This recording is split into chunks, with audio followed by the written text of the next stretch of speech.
To, assalamu alaikum wa rahmatullahi wa barakatuh. Al'umma, kamar yadda kuka gani Barista Comedy ga abokina Anas Garba Sauwa wanda aka fi sani da Amanar Kwankwasiya.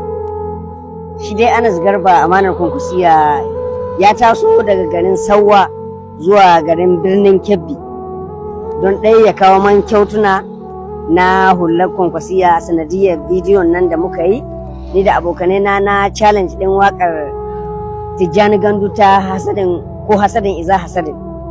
To ya ga bidiyon saboda kishin soyayya da Kwankwasiya yake yi, shine ya ce sai ya dago kafa ya taso har birnin Kebbi ya kawo man kyautar hulluna da pickup da normal Kwankwasiya irin ta Madugu.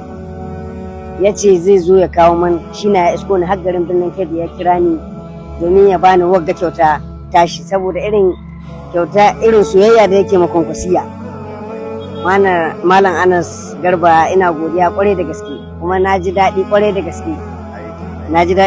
gaske, kuma na tabbatar da cewa lalle masoyin Kwankwasiya hake Malam Anas. Hatta da takalman shi in kuka duba na Kwankwasiya ne, hatta da abin nan ɗin shi duk Kwankwasiya ne, hatta da hular shi duk Kwankwasiya ne. Kai a takaice dai mashin ɗin shi gashi shi ma Kwankwasiya ne. To Malam Anas Kwankwasiya, ni za ka ce game da irin wannan abun da kake na Kwankwasiya? Akwai wani mai tallafa ma ne game da waɗanda abubuwan da kake ta yi na Kwankwasiya?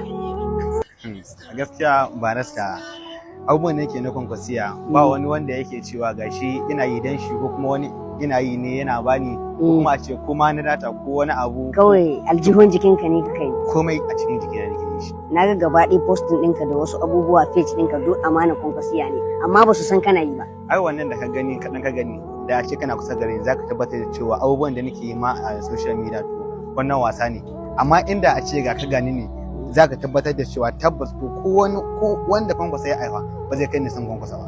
Na ga alama. Soyayya ce kawai. Na ga alama. Abubuwan da nake yi na nake yin abina ba wanda yake bani kuɗi ina yin abina da nake saya nake tura har Kano a yo min a kawo min, in ma babu shi zan ciwa a yi min irin abin da nake so. Musamman wannan hular akan bidiyon da naga kayi kuma ya birge ni kuma na ji daɗi sosai. Nace a yi min wannan hular domin in kawo maka saboda ina da ita, nace to tun daban da ita dole sai na san an yi min domin kai kadai in kawo maka wannan kyautar. Na gode kwarai da gaske. Kubancin wannan kyautar insha Allah akwai wata kyauta ta musamman wacce zaman cewa za a yi maka insha Allah a wannan tafiyar ta Kwankwasiya. Na gode kwarai da gaske Malam. Saboda mun ga alamun cewa kai ma kana son mai gida, kana son Madugu sosai, don haka duk wani wanda yake son Madugu kowaye shi muna tare da shi, sannan kuma insha Allah zai samu